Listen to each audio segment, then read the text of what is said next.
But so I want to ask you about you made the transition from team sport young, individual for a while, and then Mhm. back to team sport like in high school. Like, how was that transition period? How did you like, obviously, you're a great team player now, but how did you like being a team player then? Yeah, so it's interesting, like, I had the luxury of playing kind of both at the same time when I was in high school. Mm, Like, when I was on a volleyball team, you really couldn't win alone, right? Like, you had to be a good teammate, you had to live by the values that helped your team be successful, but at the same time, like, running track, that's on you, like, that's yeah. it. It's just you and whatever you're doing.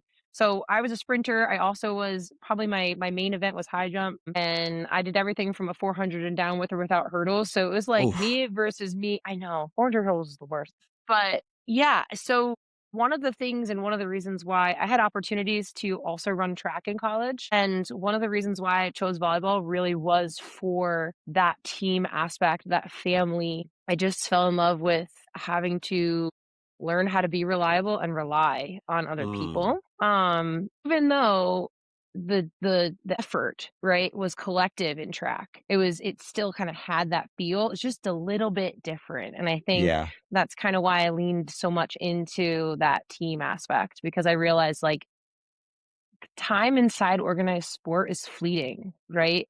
Like only 1% of athletes move on to play in college. So I think I really wanted that family while I could still have it. Yeah, that's so cool, like, the way you put it too, like, you enjoyed the feeling of, like, having to be relied on and relying Mhm. on other people, like, when you get out of team aspects for a while, that's something that, for me personally, like, I miss, right? I miss Mhm. being in a team, I miss working with other people and, like, knowing that if I, like, let up, this person's gonna be let down, you know? Yeah. That always hurts me, like, a lot, like, to let my team members down, you know? Yeah. It's hard. So then you keep going on, you're playing sports, you're playing college, like, when do you get on the wavelength of, "I wanna be a physical therapist and help other people?" Yeah, I was very lucky in the way that when I was this is gonna sound really odd. So, I was lucky to get hurt. I don't like saying it like that, but Yeah, when I was a junior in high school, so I started playing varsity athletics in 8th grade, and it was not really ever the plan for me. Like, I was never that kid that when I started playing sports, I was like, "I'm gonna go D1, I'm gonna go to the highest level, I just kinda, like, worked hard and just kinda listened to my coaches and my people around me and just rode the wave, yeah. if you will, and I was scheduled out to, like, AM to PM every Ooh. minute. I was like a robot. I mean, I was just and not in the way that kids specialize now, it was just, like, morning practice, school, evening practice, homework, go to bed, like, it was just I loved every minute of it, but I think I didn't really realize how much I needed to treat my body well until when I was a junior in high school. I was at a tournament, a club tournament for volleyball. I was being scouted by some very high level schools, Syracuse, UNC, Cornell was looking at me, and I was really bringing it. And I sprained my ankle so badly. Like, Oh, I mean, like a gym fail video ankle yeah. sprain. What part of the Uh, year was it? Say again. What part of the year was it? Like, It was in fall? it was in the winter time. So club Oof. volleyball, yeah, club volleyball is in the winter time. Yeah. And we were up in Rochester, New York. So we were 5 hours from home. Oh, And it was in that moment that I was like, "Ooh, this isn't gonna be a walk it off yeah, situation." And yeah. that was when I was first exposed to physical therapy. So, Oof. I came home, I had my first visit with my PT and, did whatever they said because I was like, "Whatever you say, I'm gonna do to get back on that volleyball court." And within 5 weeks, actually, I was able to participate in practice, and then within that, like, 6 to 8 week timeline, I started return to play, and I was like, "Ooh, I think I wanna help other people do that, like, I wanna know more about this," and helped a lot of my teammates also find physical therapy. Kind of through exposure, I realized that's what I wanted to do. Yeah. Damn. When that first happened to you and you were in the middle of PT, were you, like, trying to rush back, or were you, like, so locked in on the plan that you just listened to the timeline and everything? So, I think as a young athlete, as a human, like, everyone wants to rush back, right? Right. I'm Everybody wants. indestructible. Yeah, I mean, everybody wants to be better yesterday. Right. And so, I think through a lot of time and education from my original physical therapist, his name was Rick, PT Rick, thank you. Thanks, PT buddy. Rick. Yeah, my homie. But he kind of was like, "Listen, like, your body's on its own timeline. We gotta Mm, respect it. We gotta do what we gotta do." And through education, it made me realize, like, "Okay, we gotta wait. Like, I gotta be able to walk before I can run. I gotta be able to do that before I can right?" So, I think even now, as a physical therapist myself, something that I spend a ton of time on in the clinic is just managing patient expectation, right? mm, Like, making sure that you have a timeline as a patient. You understand why these simple things are so important, waiting, recovery, right? So I think even from the very beginning at my first exposure in PT, my expectations were managed properly. yeah, And so that's what allowed me to give myself the time to heal. yeah. So I'm gonna assume going to physical therapy that you did some weight room stuff, right? Was that your first exposure to the weight room and lifting weights, like, or did you have something before that? No, Yes, let's no. go. This is a funny question, right? So, especially being a part of the track program that I was a part of, like, there's still girls that I ran with. So I graduated high school in 2009. There's girls that I ran with that still hold national records in the mile, in the 2 mile, right? Like they were at that level. What? And we did not ever see the weight room except to go in there and do abs. Love This doing is a abs, real story. What is that gonna do? Like, especially for a volleyball player and a track athlete, 2 power sports. oh Abs my are god. definitely the way to go. But, like, what? Like, Yeah. anyway, yeah, my first exposure to lifting weights was a 18-year-old kid, just graduated high school, and I got an email that came into my inbox from a strength coach at Quinnipiac that said summer program. Mm. And in it, there were 2 abbreviations that I had no idea what it was, DB and BB, dumbbell and barbell. And I was like, I have no idea what this is. Oh my god. And so I went to one of the local gyms in town and I just kind of like stumbled my way through my program. And luckily, some of the football players in my town trained there in the summertime.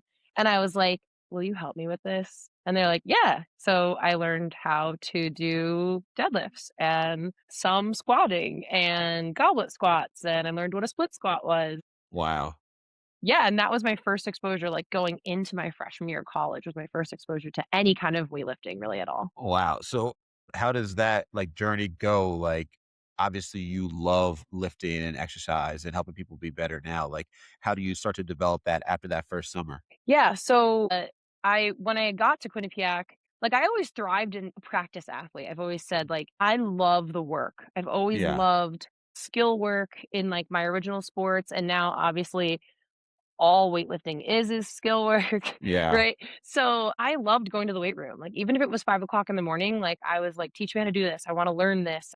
Front squats, pull-ups, back squats, jumping, plyo work, plyo programs, like, I had not really known any of that, um, and the way that it worked at Quinnipiac, we had individual team programming, but a lot of it was gender-based and then kind of a generalized sports program, so Mm. the volleyball team also worked together with tennis and a couple of other, like, rotational sports. So I kind of, like, blew through that program, and then the strength coaches were like, "Okay, we need to get you on this." So then I was training on the men's hockey program, and Let's yeah, go. I wanted to lift more, pull more, trap art out, whatever, like, I always wanted to improve, and luckily, I was, like, learning how to be strong, and that's kind of the beginning of the beginning, and walked my way through that and just kept it rolling. Wow. Like, tell me some of your, like, first milestones and, like, just memories from the gym that you're like, "Wow, I can't believe I just did that." Yeah, so when I first front squatted, so this is a cool story. I played volleyball with Ray Allen's daughter, like Ray Allen from the NBA. Let's Okay, go. so yeah, so Tiara was an uber athlete. I mean, she probably still is, but came in like peak performance. Like she's 6 feet tall, she's strong as hell. She played basketball, she played volleyball, dynamic, super strong, and basically came in as a freshman and just like ran us all over. Like she was pulling more than anybody, squatting more than anybody. She could do all of her like dynamic body work, right? Because like she worked with her dad. Like he was like, Yeah. we're gonna get you recruited for whatever sport you want, and you're gonna be as strong as possible. So I kind of just like stepped in with her and my first front squat over 200 pounds was like a huge deal, right? Like me and T were just repping like 205, and that was super, super cool That's because so it was fire. just, I don't know, you need that person to kind of push you and make you realize that you could do more. Yeah. I think I might have also had a little chip on my shoulder, like, "All right, young buck, like, stand down, like, I got it. Don't like, I'm like, okay, okay." Like, I was a Yeah. senior, and as a senior, like, you don't want a freshman coming in here and stepping to you and telling you what to do. Like, I was like, Right. but, yeah, so I was very grateful to kind of have someone alongside me to kind of push me that extra bit, you know? Right. That was, like, really, really cool, and we did the same thing, like, we went for front squat, went to the track bar, we went to like, "How much can you Bulgarian split squat?" Like, "How much," and that was it Oh for us, like, my we were god. like, "Oh, yeah," but, like, it was just one of those things, like, vert testing, broad jumping, all of that stuff, like, when that athlete came in, she pushed me so much, and I'm so grateful because as a senior, you kinda start, like you dial it back a little bit. You're like, Right, "I you're made easing your it. way out, like, I'm "I did here." it." Yeah. I'm also, like, 22 years old and my legs hurt more than ever, So, it was cool to have that person by my side and, like, to help me get better. Right, iron sharpens iron, dogs need other dogs around Absolutely. them.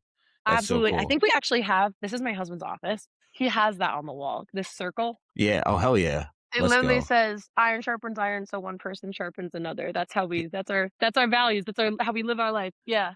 I mean, it's the way to live, like, Yeah. you'll get so stagnant if, like, you're just the top person in a room all the Yeah, time, and for the only sure. person more than just being, like, the highest performer or, like, the most skilled, like, if you are the only person in the room that wants to work and get better, you're gonna stagnate. Yes. Motivation alone is definitely not everything. You gotta have that other person with you that's like, "Yo, I'm ready for one more," Yes. it's for you to keep Yes. going. So Absolutely. tell me now, what was the first time you ever saw an Olympic weightlifting meet? Yeah, so when I was done with college so my first exposure really to, like, a meet at all, I had come home from school. I was done with my undergrad and physical therapy school. I did 6 years of college. I stayed in college for a long time. I was like, "I'm not ready for life," right? So, I was at Quinnipiac for 6 years. After volleyball, I started doing CrossFit because I wanted to stay healthy and I also wanted something to win. Right. And I came home and started CrossFitting at home because I loved the community, still moving barbells, all that kind of stuff. And my CrossFit gym was also a barbell club. Let's go. And so the owner of the gym was like, hosting level ones, educating people on weightlifting. And then he was like, I want to host a weightlifting meet. Yeah. And I said, "I wanna do that." And he was like, "Pump the brakes, like, you need to train a little bit before you do that." So which was valid. I was like, Yeah, "Okay, yeah. cool." Because I had never just trained weightlifting alone, it was always just through CrossFit. Through metcons, workouts, all that stuff. Yeah. Totally. And even if you have good programming that has strength training in it, I mean, how often are you actually snatching and clean and jerking? Like, not often. Right. So he's like, "Come to the meet, help out, check it out. If you like it, we'll get you training for at least, like, 3 to 4 months before we put you on a platform." So that was I wanna say it was, like, early in 2016, like, maybe it was, like, January, spring of 2016, Yeah. and then, yeah, I loved it. It was super cool, and we hosted another meet in November of 2016, and I was able to compete, and that was my first meet ever. Before the bigger conversation about your meet, tell me about you seeing the meet for the first time. Like, were you just outside, like as a spectator watching? Did you get to go in the back and see kind of like how that went down? Like, what memories do you have from that? Yeah, so, my boldest, like, most memorable portion of that first meet that I ever saw was, like again, keep in mind, this was 10 years ago, weightlifting was a little bit a different world 10 years ago. Yeah.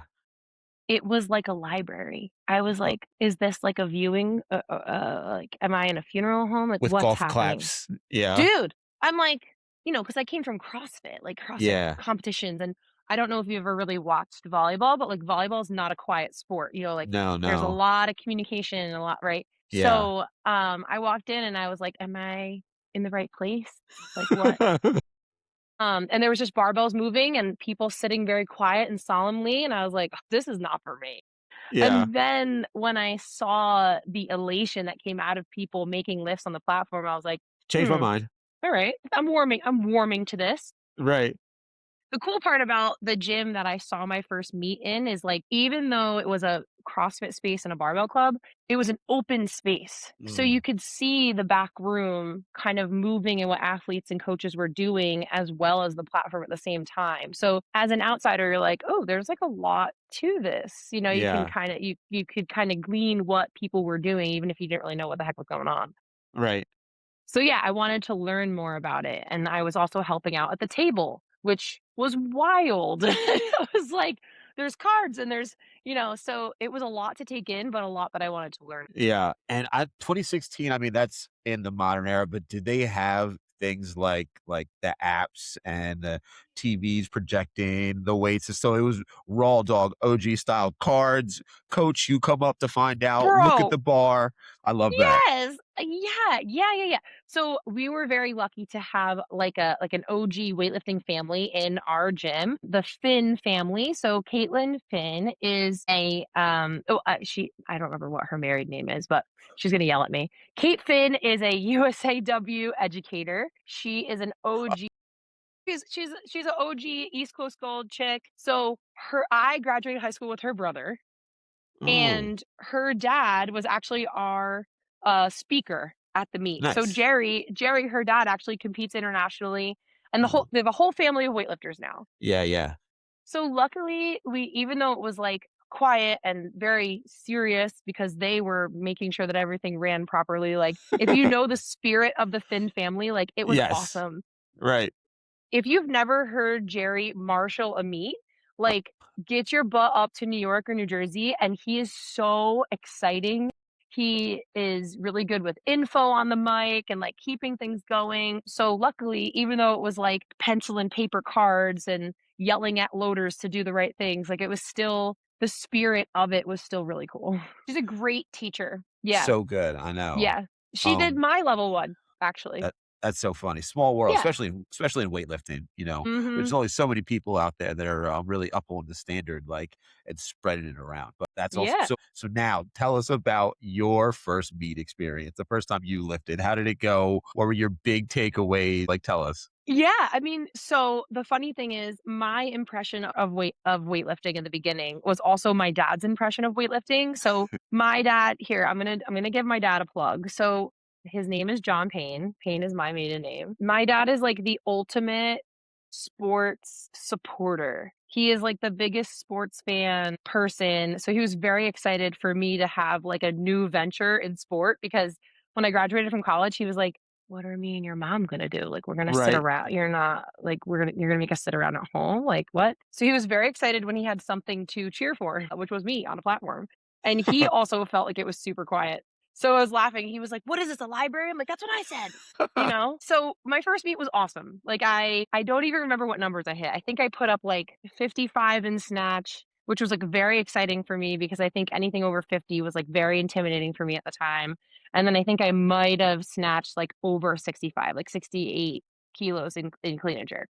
Yeah, yeah. So numbers wise, it was huge for me, right? But I do remember feeling very overwhelmed by the silence, like when I took a platform. It wasn't like every individual sport I had ever done, there was other individuals moving next to me while I was doing it, right? Like track, Right. for example. Like even in something like a high jump, like even though you're moving alone, there's still people around that are like moving, doing other things going on. So for me, stepping up on that platform and like, I'm a performer. I sang my whole life. I was like a drama kid. I did shows, right? So like that was never scary for me, really. And the first time I stepped on a platform, I was like, all right, I got okay. it. I get it now. I was like, "Oh boy." Yeah. But yeah, we did it. We made it. And slowly but surely it's become, more and more bigger stages and more comfortable with the bigger stages. But that was Right. kind of like my big takeaway. I was like, "Ooh, I'm like really actually nervous." I'm And here. we were I'm able here to alone. perform. Yeah. It's heavy.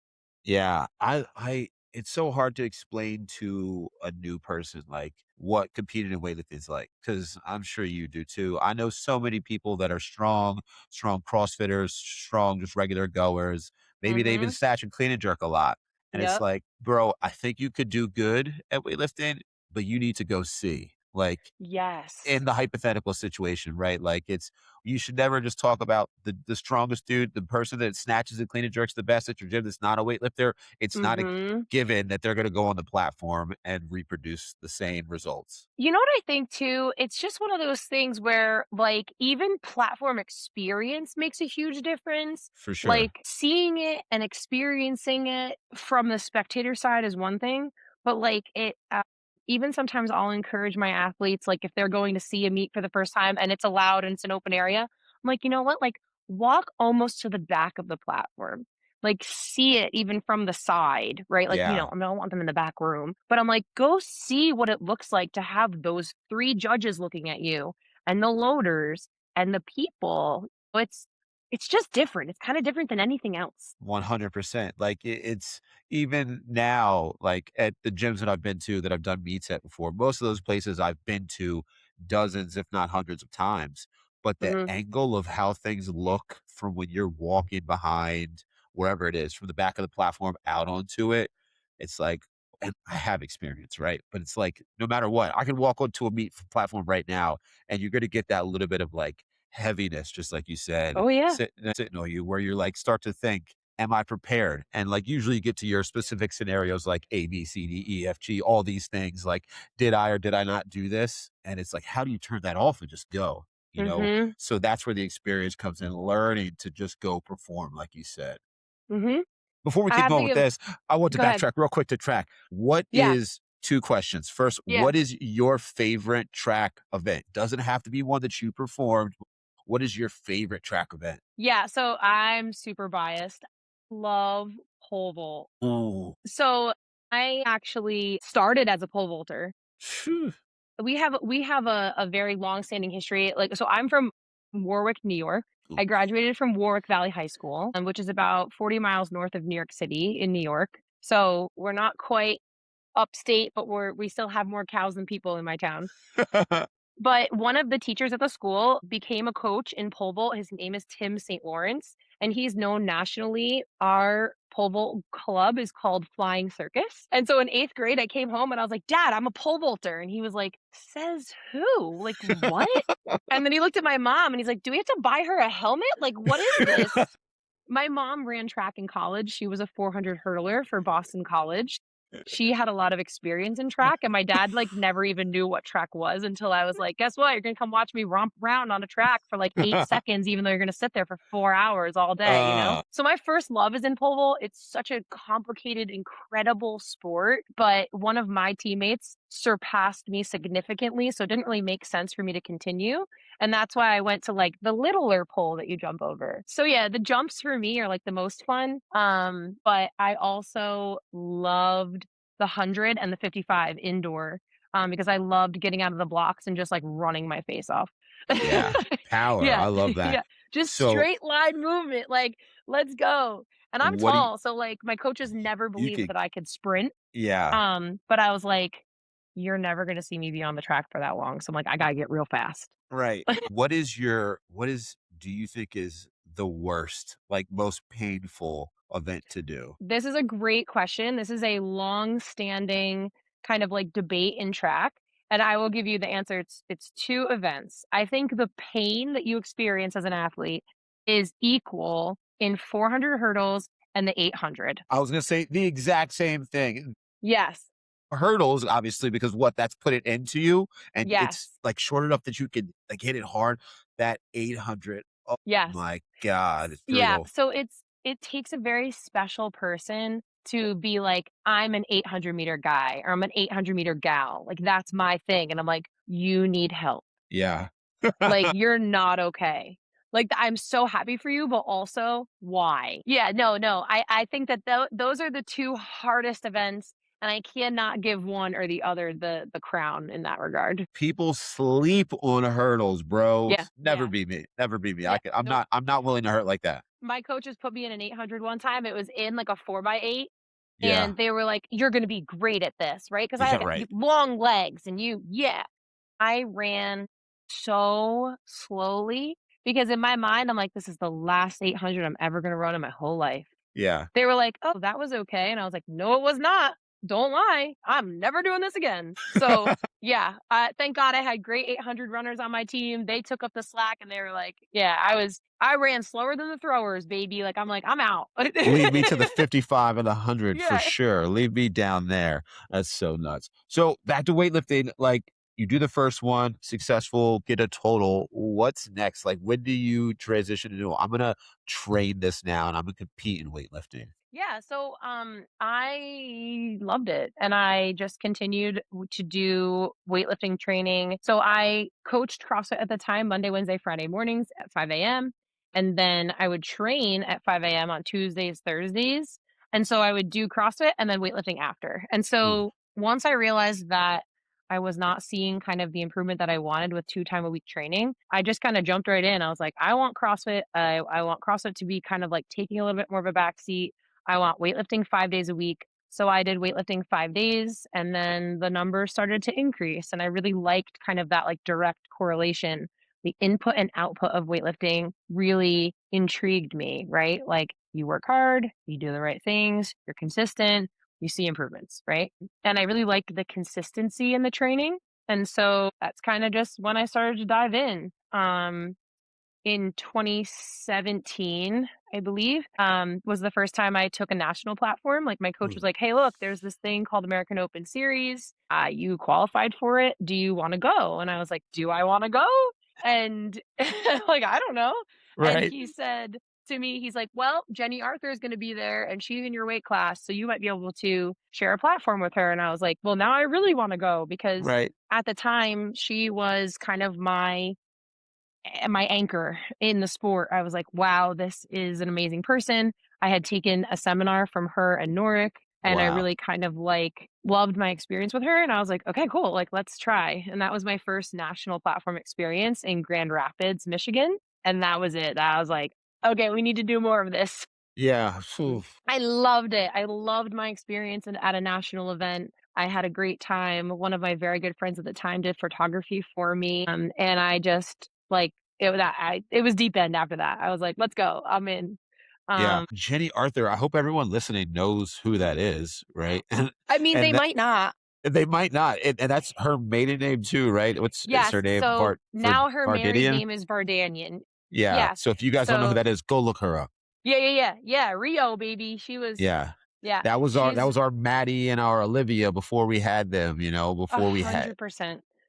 man. Yeah, so she was like it was, in that Olympics, especially, like, her and Sarah Robles, they really put on quite a show in that Olympics and kind of put women's weightlifting, like, USA weightlifting in a little bit closer of a spotlight. They kind of took a step for us to become much more valid and grow into what we are now. And like, dang, like the women in weightlifting are so strong now. Like you used to be able to snatch 90 and clean and jerk anywhere between 100 and 110 and You were a have stud. national team. Oh yeah, like you were stomping on people. And Right. now it's like, if you're not snatching over 100 kilos and clean and jerking over 130, it's like, you're not even in the conversation. You're just good like locally. Like you're Yeah, one of the stronger people around where you live. It's it's nuts wild. where it's gone. Yeah, But that's what we all wanted, right? We want the sport to keep growing. 100%. So tell me about now your backroom experience. How was Taylor when you were first getting into it in the back room, being coached, like being warmed up? How are you now? So I'm like a very trusting athlete. Like Mhm. I'm somebody that God bless. even now. That's what we Yeah, need. yeah, like, listen, I like, if I am trusting a coach to run my back room or my coach believes in me, like, I'm in. Like, I Yeah. just step in. I'm like, "Okay, yeah, tell me what to do. I'm down." And before, it was simply ignorance, right? I didn't know how to do any of it. I didn't know how to do that. I didn't know how to do counts, cards. I didn't know any of that stuff. So it was really easily for me to kinda sit there and be like, "Okay, you want me to pick this up now? Cool. You want me to pick this up out there? Cool." Like, you know what I mean? That and even now as time has gone on, I guess I went from, like, that first, like, baby athlete that just was kind of there for the party, and, my coach at the time didn't really have anyone else traveling with him for weightlifting stuff, so he was like, "Okay, it's time for you to count for me," and I was like, "What?" I just got thrown in, you know? Uh, And he's like, "All right, this is what it is right now. I just gotta track it and pay attention to it." And I really yeah. got thrown to the wolves. And Did he get a total? Did you get him a total? Okay. yes, we Golf did. clap. We got a total. The person who I was coaching for at the time, and he'll appreciate this shout out, was Ryan Hansen. So Ryan Hansen is notorious for taking absolutely ridiculous Jumps. jumps on the platform. So like I, in my experience, didn't know that anybody else like didn't do that. So it was Right. like, okay, I want you to put in, I don't know, something ridiculous, 100 for me in snatch. And then he was like, okay, write down 137. And I'm like, okay.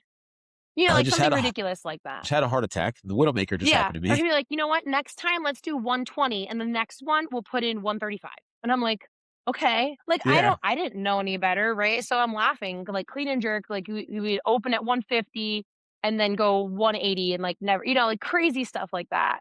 Uh, He's learned a little bit. He's learned a little bit now, in his older age. But yeah, crazy jumps. So as time went on and as time moved along, I realized that not everybody functions like that.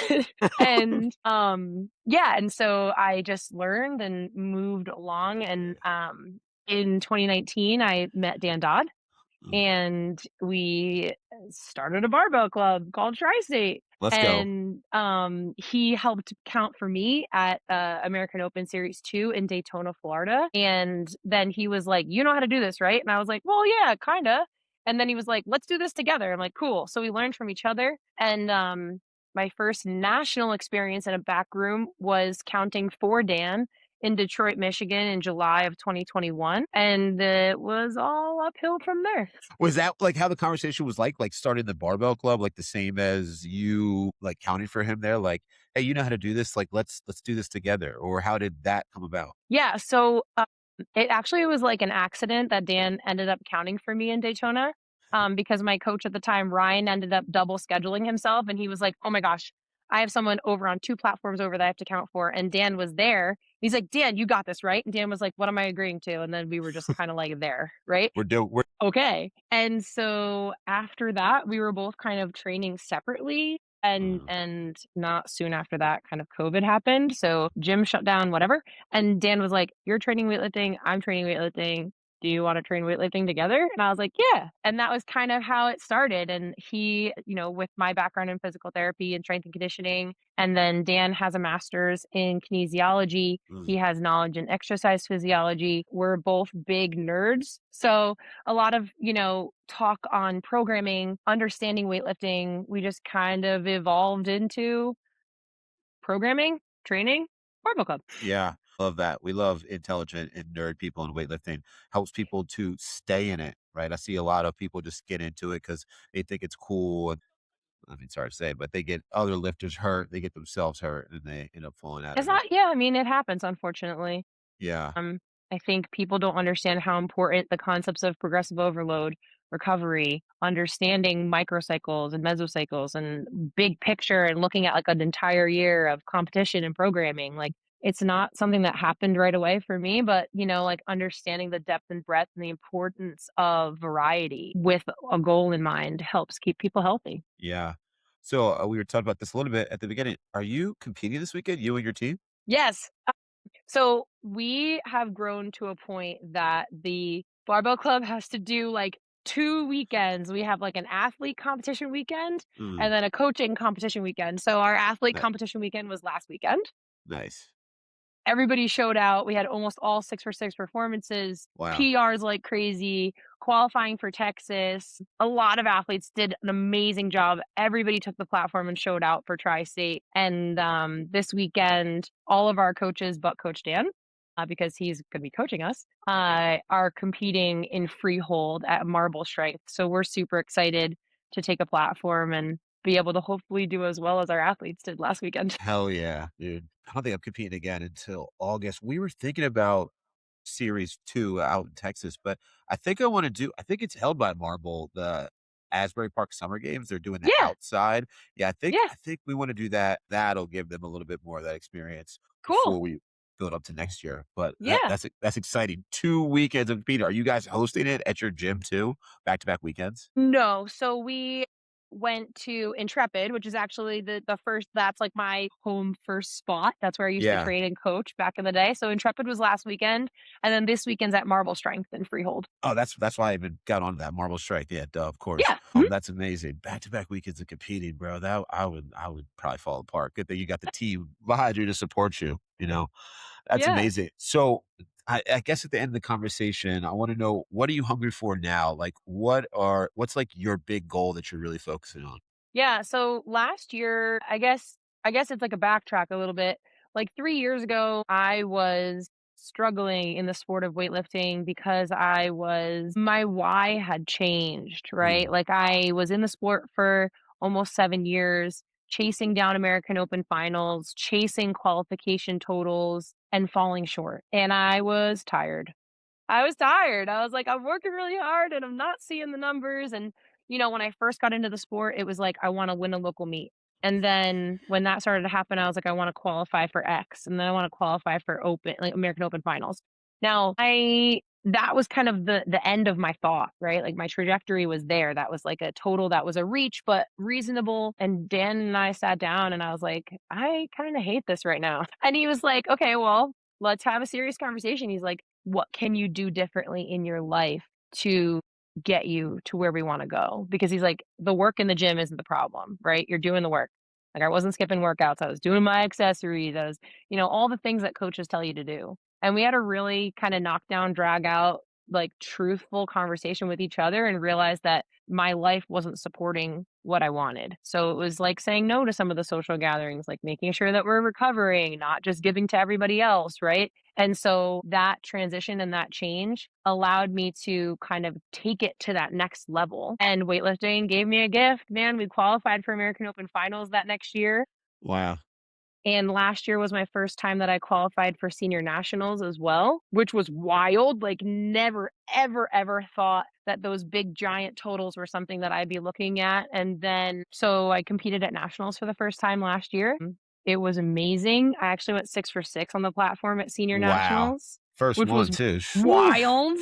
crazy. And so that was it for me. I was like, okay, we're in. Like, I want this again. And so we did that last month. I competed at Masters Nationals and qualified for Senior Nationals. And so what I'm working for now and what I'm hungry for is to earn more kilos on the national platform. Like Wow. I would like to be consistent enough and show that I can take PR attempts on a stage at Senior Nationals, be in the conversation to be looking at an A session. The women that I'm surrounded by in the 77 kilo weight class are Whew, so strong. It's that's the crazy. one right there. My Dude, God, it's the freaking crazy. list of athletes, at freaking Series 1 and then and Masters, Worlds, and National in freaking Dude, December of last year. The sessions that they had, crazy. ridiculous for the Fire. 77. Like, what I'm hungry for is to belong and know that I do belong there, right? Like, earn those attempts to, have people know that it wasn't a mistake, right? Mm, That it wasn't just like a rookie good luck situation. It was like a, "Oh, yeah, you know that chick, that Taylor Maginnis chick from New Jersey? Like, she's coming up and she's here and she's not going anywhere." yeah, And at my lovely 35-year-old elder self as a master's athlete to earn the spot at senior nationals is like such a gift. And so different. I'm hungry for more kilos in that arena. And I just that's for me as an athlete. Yeah, As a coach, just, being able to support my athletes to bring some more athletes along with me to that national platform and really kinda push, like, that was one of the reasons why I wanted to get there, right, is, show them that, like, I've been on this journey and that I can support you and take you to that level if that's something that you want as an athlete, so it's kind of a dual hunger there. right. I love that, dude. Got goosebumps from that. Like, I was pushing for this for so hard. I made a change, accomplished my goal, and it just lit my fire more, you That's it, know? yeah, no 'Cause doubt. I know, I'm sure you do too, so many people that either get close or accomplish a goal, and they're like, "That's good enough, man." And Yes. there's very few things that I hate as much as that, as like, "Oh, that's enough," kinda energy. No doubt. Like, "No, bro, then you did it. It wasn't really real," like you were saying Yes. about you getting there. Like, if you got somewhere and that was enough for you, then it wasn't really real, Yes. you squeezed in, No doubt. No Not even doubt. that you have to stay the top dog forever, but, like, if you accomplish something and you're like, "Oh, that was good enough." Saying and doing are 2 totally different things, and I think that, the driving force for me, and, this is a huge plug for Dan, is, like, I've been alongside Dan Dodd's journey since 2019. I mean, this guy dragged me to Canada to go compete internationally, and I was the only chick counting. I was the only girl in the back room, woman, whatever I am. Like, I was the only female coach in the back room at an international friendly meet in Canada because Dan was like, "You're the one. You're gonna come count for me. Come on, let's go." And I was like, Ooh, all right, let's do trial it. by And then, fire. and then after being at enough national events, like literally at nationals with Dan and my teammate Steve and my teammate Lisa, and everyone saying, like, when are you going to compete? When are you going to compete? Like everybody that's around me knew before me that I could do it. You Yeah, know, people saw me as a much higher level lifter than I was performing. And like they all knew before I knew, yeah. So it was cool to like, be surrounded by that greatness and be inspired by that push. Like, Dan never stops pushing, and I just feel like I've kind of adopted a lot of that kind of behavior because of him, and it's helped me grow so much as an athlete because I'm kinda like, "Okay, hold on, I'm coming." I'm like running around, I'm like, "I'm on my way, like, come on, wait for me, like, I'm on my way, I'm working on it," So, again, that iron sharpens iron concept, like, when everybody around you is pushing to be better, it's just that much easier to be inspired and stay on your game? Yeah, keep up or fall off. That's it. That kinda idea, And then the thing about that, the part B to that is that when you buy in, even if you're like, people will drag you along. The other competitors, when they see you sharpen in the axe, they're not just gonna leave you when it's hard for you. There's Mhm. that honor amongst thieves kinda Amen. ideology, when you're actually in it. So if you push through to get to that, man, there's very few other feelings like that in the world No doubt. when you know that, like, these other people, even though I'm behind them, they will pull me along with them because they respect my effort. Yeah, I definitely have to give a shout out, like, some of my training partners last year pushing for nationals, Tanya LaBelle and Lisa Ho. When we were in the gym together, it was like magic, and when we weren't, we were texting each other to push each other, and now Lisa lives on the West Coast, Tanya's leaned into CrossFit, and 2 of my people that I'm constantly talking to, Taylor Harris Brigsby down in North Carolina, like, every week, we're like, "What do you got? What do you got? Snatches, clean Taylor and and jerks, how Taylor, you let's feeling?" go. Yeah, but she's Taylor, ER, and Yeah, I'm yeah, with the Taylor, ER. Yeah, OR. yeah. You know what? Side note, when I was going to DM you to, like, talk about the connection issues, it did not like me typing in Taylor into my own inbox, apparently. I don't know if You're you've ever kidding! experienced that. I typed it and your name did not pop up.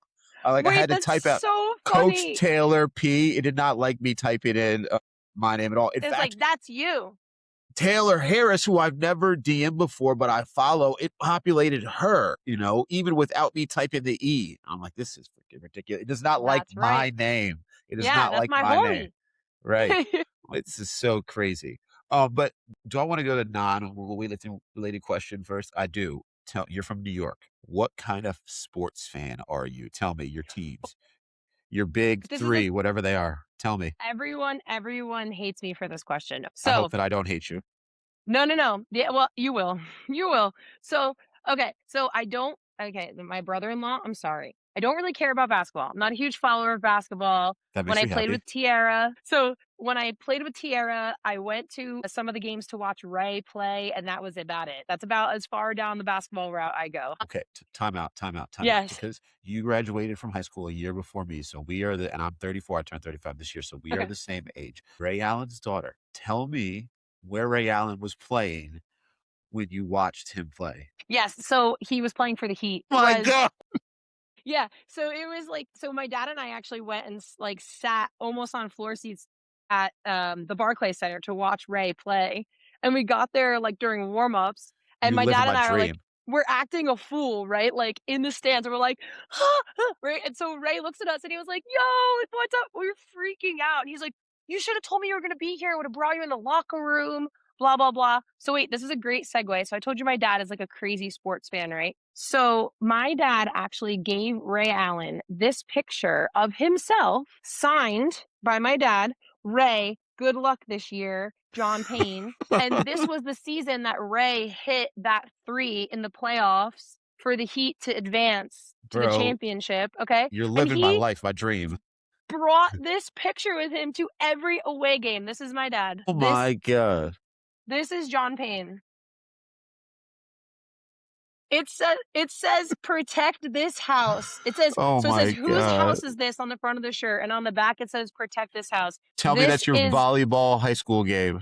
No, no, this is college. This is Division Okay. 1, baby. We stepped it up for D1. That is my dad. This gentleman in the background is the head of compliance at Quinnipiac University. That is Bob Tipson losing his bananas. This is it. This is why we put on a show in our family, baby. That's it. It would have been a little bit funnier if it was just high school, like competitive, but still less competitive. If he was losing it like that, that would have been hilarious. He We did did this that. in high school. Oh, yes. Now that's amazing. We did this with the entire high school. They all had hats on in the stands as Oh well. my god. That was it. That was my dad in a nutshell. But yes, sports. I'm a Patriots fan, So I have and Eagles fan. my husband's an Eagles fan. My husband's a Okay. Birds guy. Shout out to So him. yes, I'm a Patriots fan. I also am a Devils girl. Asked I asked Martin Brodeur to marry me when I was 7 years old at, like, a season ticket holder skating event, and he was like, "I don't think that, I can do that, but I'll sign your jersey," and I was like, "Perfect." And then I also asked Scott Stevens and Ken Danico and Peter Sikora all my mom was like, "I don't know where this is coming from," but I got my jersey signed by all of them. I'm so lost with everything that's happening right now. You're a Patriots fan, but then a New Jersey Devils fan? Yes, so What's your baseball team? so I don't really care about baseball. My husband's a Phillies guy. Okay, So I went to my first professional baseball game in March of this year, and it was a Phillies game. And I said, I guess I'm officially a Phillies fan. So let's go. there you go. At least you didn't say like the Yankees. That I mean, Patriots and the Devil. I don't have any beef with the Devils actually at all, but the Patriots. Oh my god, that's just especially being I from New mean, York. yeah. So, like, my Yes. friend and I in middle school, we each wanted to pick 3 college football players and 3 professional football players to put pictures of in our lockers in middle school. And my friend picked Tom Brady because she thought he was Well, cute. And I was goat, like, whatever. I picked Vince Young. He was playing for Texas at the time at quarterback.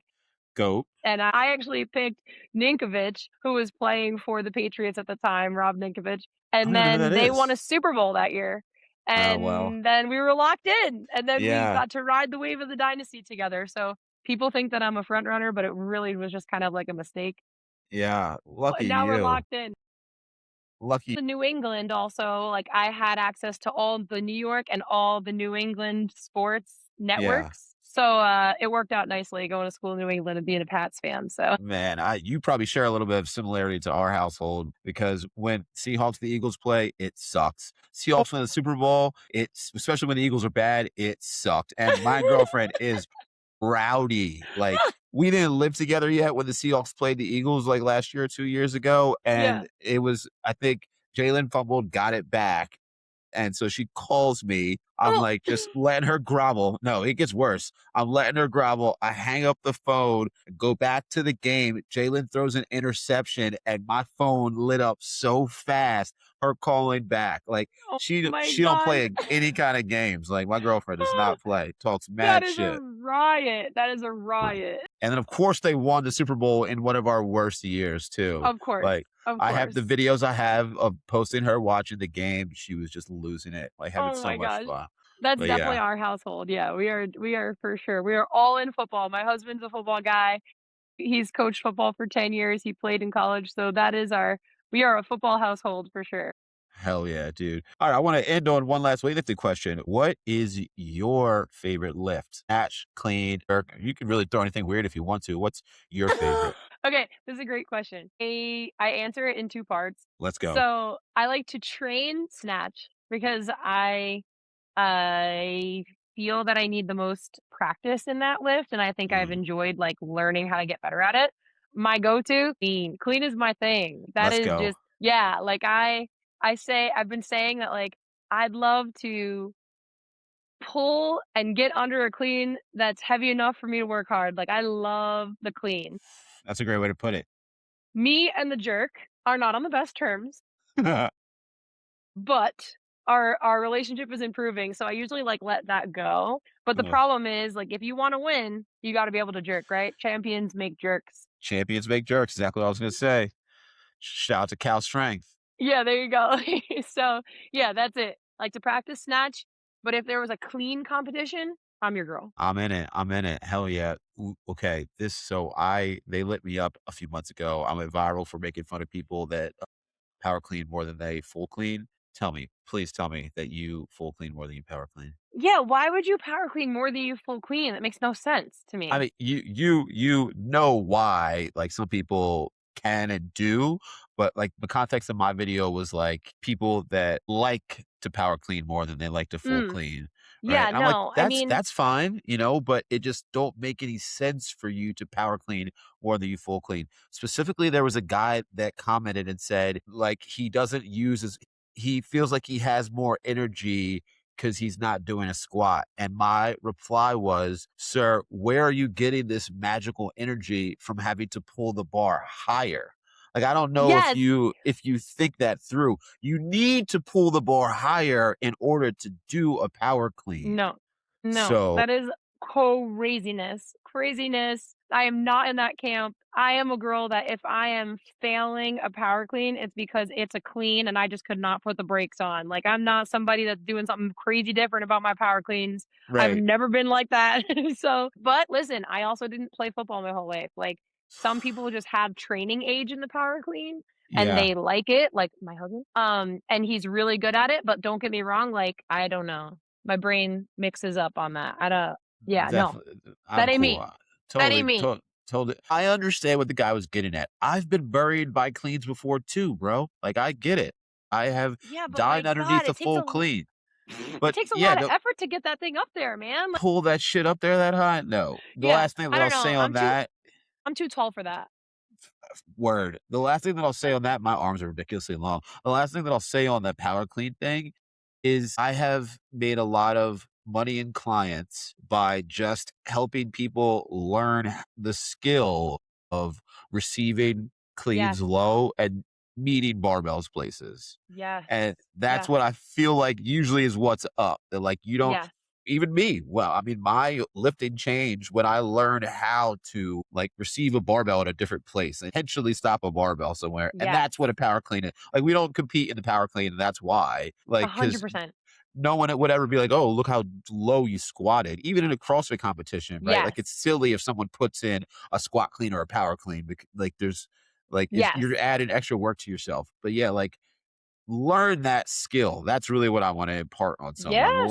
Learn how to receive a barbell at different locations. What you just said right there is what triggered that. Like, if you're clean, if you look at them as different movements, then you're messing up and your lifts Correct. are not where they need to be. If you're looking at them at different Absolutely. places, one of the things that I see online the most is people do the starfish. And I don't really Mhm. care about that. It's just that you can't squat there, so that's why it's bad. Yes.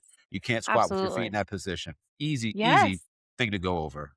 Absolutely. Yeah, and, force production, force absorption, right, at different ranges of motion helps you stay healthy. Right. And what you just said is what weightlifting is. That's it. That's all those things, force production and then being able to stop and beat a barbell, That's absorb it. that force. That's exactly what Mhm. weightlifting is. You got So it. at the end here, people learn that. If you don't know how to do that, receive your barbell at different places. Like, 100%. I put people on blocks where it's like, hey, catch the barbell here, here, and here. Great. That's what I Yeah. want your warm up to be. That's what I want you to get at. Yeah, for sure. Love a little weightlifting deep dive at the very end there. But Taylor, name twin, this has been a great episode. Thanks for coming on. Do you have any things you want to plug at the end? Any other shout outs you want to give? This is your time. Yeah, I mean, I just, thank you so much for asking me to come hang out with you, talk about life, talk about weightlifting. Hell yeah. If anybody has questions about anything, right? I'm a PT, I'm a lifter, I'm a girl, I'm an athlete. I'm a woman. I'm a lover. You know? Like, let's get real, like, being an athlete in this sport, being a high level coach, and being a woman is not as common, like, as much as we wanna say, like, our athlete population in weightlifting is actually majority women, but our coaching population is not, right? Yeah, So there's actually a crazy stat that at an elite level, at a high level, which they consider national and international level, there is less than 10% of the coaches that are female. So crazy. if anybody that's listening has questions about coaching, life, being an athlete, being a woman, especially in this space, right? Because being in the strength space, sometimes it's hard to be heard. And if anybody has questions about anything, or if they need help with lifting, life, physical therapy questions, injuries, I'm here. Love it. You heard that out there here, dogs. We're getting out of here. Peace.